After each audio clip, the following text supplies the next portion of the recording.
Mga kakbay, magandang araw po sa inyo. Ito po si Sammy, ang inyong kakbay at laging karamay. Sasagot sa inyong mga katanungan, huwag lamang pong uutangan.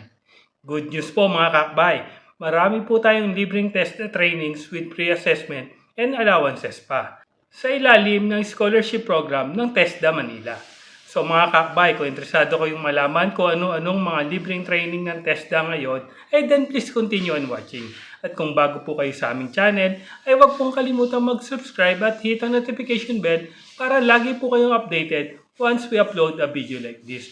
Pakishare na rin po sa inyong mga kaibigan, kapamilya at mga kamag-anak na naghahanap ng libreng training mula sa TESDA.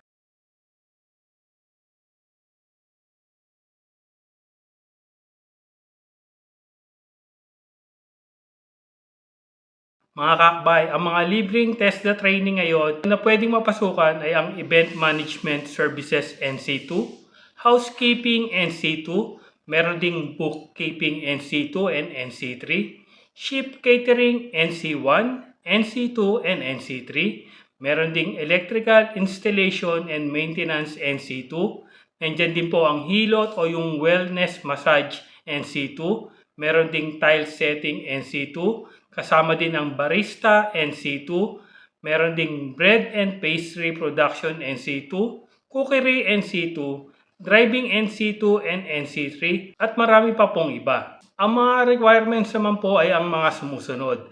Must be 18 years of age and above, high school, college, or ALS graduate. Kailangan po may PSA birth certificate photocopy, valid any government issued ID, photocopy po, with 3 specimen signature. Need din po ng transcript of record for college graduate or yung Form 137 for high school graduate.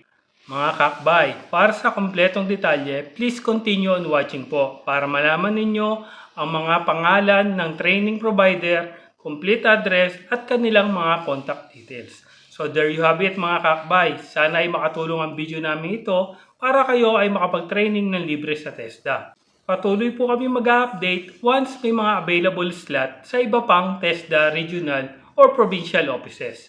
Again, thank you for watching and please don't forget to subscribe to our channel, hit the notification bell at pakishare na rin po para mas maraming makaalam tungkol dito. Again, keep safe, God bless, and we'll see you in our next video. Bye!